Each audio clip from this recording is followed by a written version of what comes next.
12 इमाम कोठल्यात लाईटचा लपंडाव, श्रद्धेच्या सवारीत अंधाराचे सावट। 12 इमाम कोठल्यातील हलगर्जीपणावर नागरिकांचा संताप। सालाबादप्रमाणे 12 इमाम कोटला येथे इमामे हुसेन यांच्या पवित्र सवारीची स्थापना रविवारी सायंकाळी 7:30 वाजता पोथी वाचनानंतर करण्यात आली। सवारी बसवण्याच्या वेळी परिसरात भाविकांची प्रचंड गर्दी उसळली होती। विशेषतः मुस्लिम समाजातील महिला, लहान मुलं आणि ज्येष्ठ नागरिक मोठ्या संख्येने उपस्थित होते। मात्र धार्मिक वातावरणात श्रद्धेचा उत्साह असतानाच परिसरातील वीज पुरवठ्याचा वारंवार खंडित होणारा खेळ नागरिकांच्या चिंतेचा विषय ठरला। सवारीस्थळी लाईटचा लपंडाव सुरू असल्याने सुरक्षिततेबाबत गंभीर प्रश्न उपस्थित होत आहे। यंदा 12 इमाम कोटला ट्रस्टच्या ताब्यात नसून वक्फ बोर्डाच्या अखत्यारीत असल्याने परिसरात आवश्यक सुविधा आणि नियोजनाचा अभाव असल्याची चर्चा नागरिकांमध्ये रंगली आहे।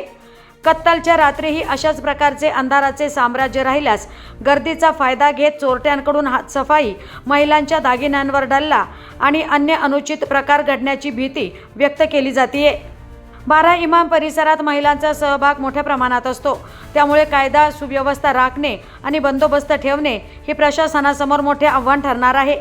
अशा परिस्थितीत वीज पुरवठ्याचा लपंडाव सुरू राहिल्यास एखादी अनुचित घटना घडली तर त्याची जबाबदारी नेमकी कोण स्वीकारणार, असा संतप्त सवाल नागरिकांकडून उपस्थित केला जातोय।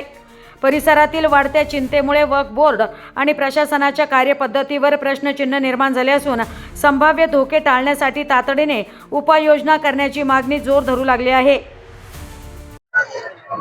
आज मोहरमच्या 5 दिवशी, मोहरम उत्सव सावरीच्या स्थापनेच्या दिवशी आज महावितरण विद्युत अधिकाऱ्यांचा आम्ही निषेध व्यक्त करतो। आणि सवारी बसण्याच्या वेळेस MSEBच्या वतीने पूर्ण भागात परिसरात आतमध्ये लाईट घालवण्यात आली।